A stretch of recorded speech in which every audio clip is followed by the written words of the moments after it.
On the surface, Masha and the bear looks like an innocent cartoon, a curious little girl and her friendly bear pal.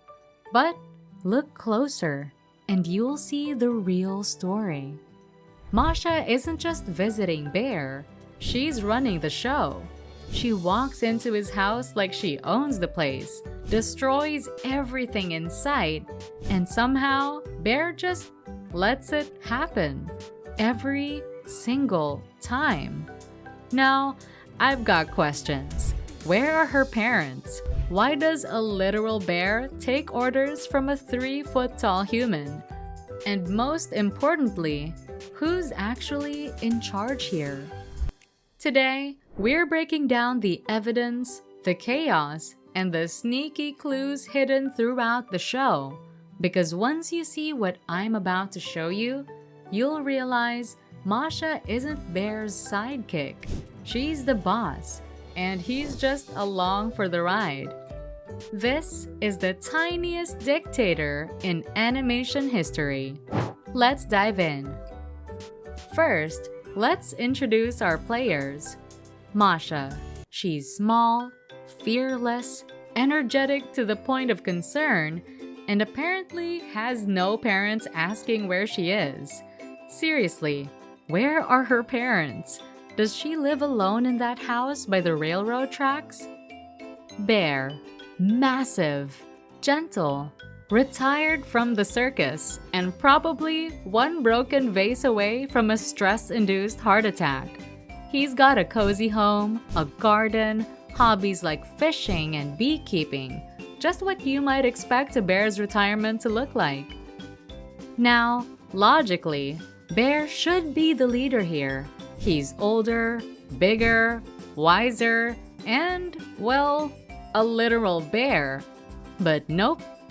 From episode 1, Masha storms into his house like she's on MTV Cribs, starts touching everything, breaking stuff, and Bear? He just shrugs like, yep, I guess this is my life now. There's no negotiation. No, hey, maybe let's set some boundaries. Just immediate surrender. It's like watching someone get taken hostage, except the hostage taker is 3 feet tall, has pigtails, and doesn't even know what ransom price she's after. And here's the thing, Bear had a choice. He could have said no. He could have locked the door, but he didn't, which means either he's the nicest bear in existence, or he's already under her spell. Masha's biggest superpower isn't strength or speed or even cuteness. It's chaos. Pure, unfiltered, weaponized chaos. If you leave Masha alone for 2 minutes, you'll come back to your house on fire, the furniture upside down, and in the middle of it all, a goat wearing sunglasses. I'm not exaggerating. This has basically happened. She doesn't mean to cause destruction. It just follows her like a shadow. She wants to help Bear with his garden? Congrats! Now you're growing pineapples instead of potatoes. She wants to play doctor? Bear's now wrapped in bandages like a mummy. She wants to cook? The kitchen looks like a war zone. But here's the twist. Her chaos actually helps. Bear ends up trying new things, going on adventures, and basically living his best life.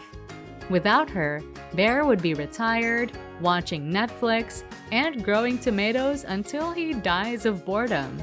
With her, he's in a rock band, fighting bees, or learning to ice skate. Honestly, she might be the best and worst life coach of all time. She's like a motivational speaker who sets your house on fire and then says, "See, now you're motivated to rebuild." And the strangest thing? Bear keeps letting it happen. Every episode, he knows what's coming. He sees her walking up the path and he could lock the door, but he doesn't. Now let's talk about Bear's role. On paper, he's supposed to be the adult, the caretaker, the responsible one. But in reality, he's the babysitter, the maid, the chef, the therapist, and the cleanup crew all rolled into one. Bear cooks, cleans, fixes everything Masha breaks, and somehow never really loses his temper. If I were Bear, by episode 3, I'd be Googling how to rehome a child. But Bear, he just sighs, grabs the broom, and gets to work. He has the patience of a saint. Or maybe he's just too scared of what happens if he says no. There's this one episode where Bear tries to have a romantic date with his lady bear friend. Peaceful picnic, nice flowers, the works. And Masha? She sabotages the whole thing. Not even on purpose. She just exists loudly nearby. And Bear doesn't get mad. He doesn't yell. He just accepts it. That's not normal. That's Stockholm Syndrome and then some. And the craziest part, Bear used to be a circus performer. He's literally trained to handle chaos. But one small girl shows up and suddenly he's a stay-at-home dad with no pension plan. Here's where things get interesting. Because if you pay attention, there are clues everywhere that Masha is actually in control of the entire show. Let's start with the music. It's loud, fast-paced, chaotic, and constantly changing. It's basically Masha's playlist. 5 and 4 and 3, 2, 1. He will dance you all night long. Rock-a-bye, bye-bye-bye. Bear doesn't even get a theme song. There's no calm instrumental piece that plays when he's fishing. Nope, it's all Masha, all the time. Then there's the camera work. Most of the time, we're seeing the world from Masha's perspective. We follow her. We watch what she's interested in. Bear's just there in the background, reacting. He's not the main character. He's the supporting actor in her one-woman show. And the lessons? Oh, this is the big one. At the end of most episodes, Bear doesn't teach Masha a thing. There's no, and that's why we should be careful moment. It's the other way around. She forces him to learn, adapt, loosen up, and sometimes even dance in a tutu. No shame, Bear, no shame. Think about it. Who changes more over the course of the series? It's Bear. He becomes more playful, more spontaneous, more alive. Masha stays exactly the same. She's a force of nature. She doesn't grow, she just is. And that's the mark of a true protagonist. The world revolves around them. Everyone else adapts. And it's not just Bear who falls under Masha's rule. The entire forest bends to her will. Wolves, rabbits, squirrels, goats, they all get swept into her schemes. Even the predators don't scare her. She walks into a wolf's den like it's Starbucks. Hey wolves, wanna play? And they do. They always do. There's an episode where the wolves literally try to eat her, and by the end, they're helping her build a snowman. That's not normal child behavior. That's mind control.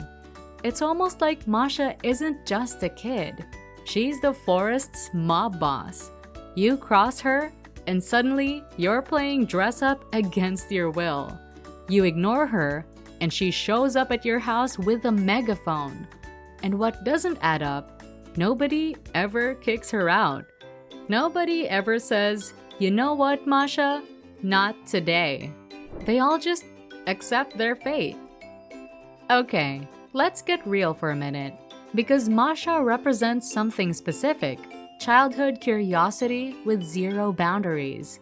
She doesn't see limits. She doesn't believe in rules. And she definitely doesn't understand consequences. She's basically a toddler after 4 shots of espresso. From a psychology perspective, she's what's called egocentric. Not in a mean way, but she literally can't see things from another person's perspective yet. Everything is about her immediate wants and needs. She doesn't wreck Bear's day because she's cruel. She does it because she doesn't realize it's Bear's day. In her mind, every day is Masha Day. Bear, on the other hand, represents adulthood, calm, structured, routine. He's got his schedules, his hobbies, his peace. But you know what? When raw childhood energy collides with adult structure, energy wins every time. Bear bends, adapts, and eventually just accepts Masha's world as reality. But why does Bear stay? He's not her father. He didn't sign up for this. And yet, episode after episode, he's there. Maybe it's because Bear's lonely. His circus days are behind him, his love life is complicated, and then this tiny hurricane shows up, and suddenly, his life has purpose again. Chaos, yes, but also purpose. Maybe taking care of Masha is his way of remembering what it was like to be young and fearless. So, is Bear really the protector here, or just Masha's unpaid intern? After looking at the chaos, the clues, and the power dynamics, I think it's clear. Masha isn't Bear's sidekick, she's the boss. But here's the beautiful part. Maybe that's okay. Maybe Bear doesn't mind. Maybe the chaos is worth it. Maybe having Masha in his life, despite the destruction and the stress and the constant noise, is better than the quiet, lonely alternative. Because at the end of the day, this isn't a show about a girl bothering a bear. It's a show about connection, about how even the most unlikely friendships can change your life, about how sometimes the best thing that can happen to you is a 3-foot-tall chaos agent who refuses to leave you alone. But what do you think? Is Bear secretly letting her run wild because he actually likes the fun? Or is Masha truly the forest overlord with powers we can't even comprehend? Let me know in the comments. And if you enjoyed this breakdown, hit subscribe before Masha finds you and makes you clean up her mess.